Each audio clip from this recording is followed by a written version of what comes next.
मेरा नाम प्रिया है। मैं बहुत खुश थी कि मेरी शादी रवि से होने वाली है। शादी घर वालों की मर्जी से ही तय हुई है।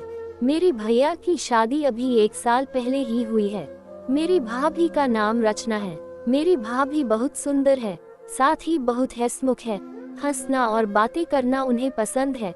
जब से भाभी घर आई है, घर में एक अलग ही माहौल रहता है। मेरी भाभी से मेरी अच्छी बनती है, लेकिन एक बात की वजह से मुझे नहीं पता था कि मेरी सोच इतना बदल जाएगी। एक दिन रवि जब घर आया था, तब मैं, भाभी और रवि साथ में एक कमरे में थे। हम लोग बैठे ऐसी ही बातें कर रहे थे।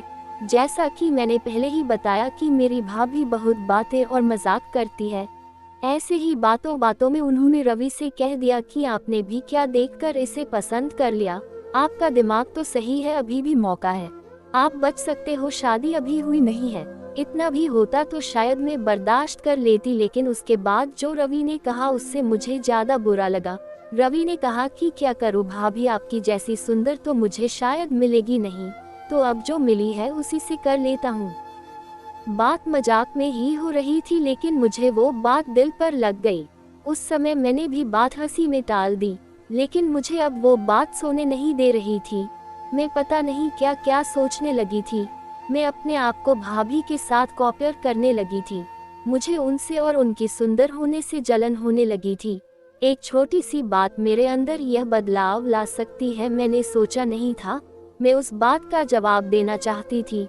मैं कुछ भी सोचने लगी थी। मैं सोच रही थी कि कैसे उन्हें भी मैं रुलाऊं। शादी की तैयारियों के साथ मेरा दिमाग भी कहीं और ही चलने लगा। एक दिन भाभी शॉपिंग करने मम्मी के साथ बाहर गई थी, घर में भैया थे।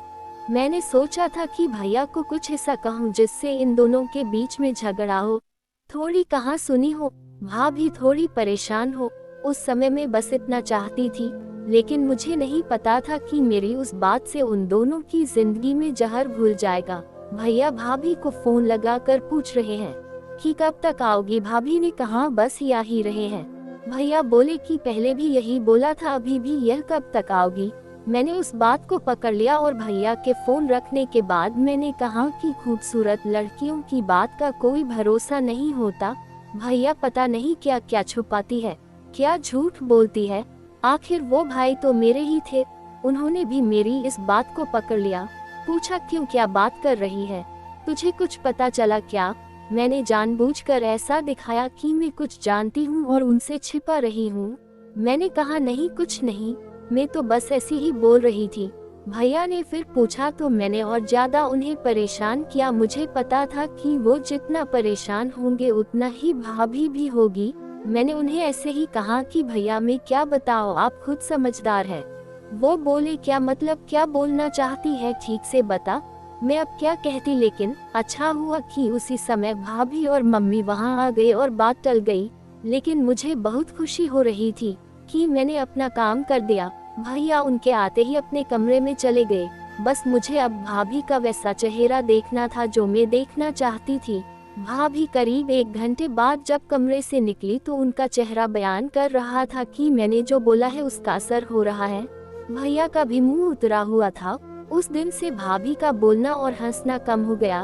भाभी का मुंह उतरा रहता था।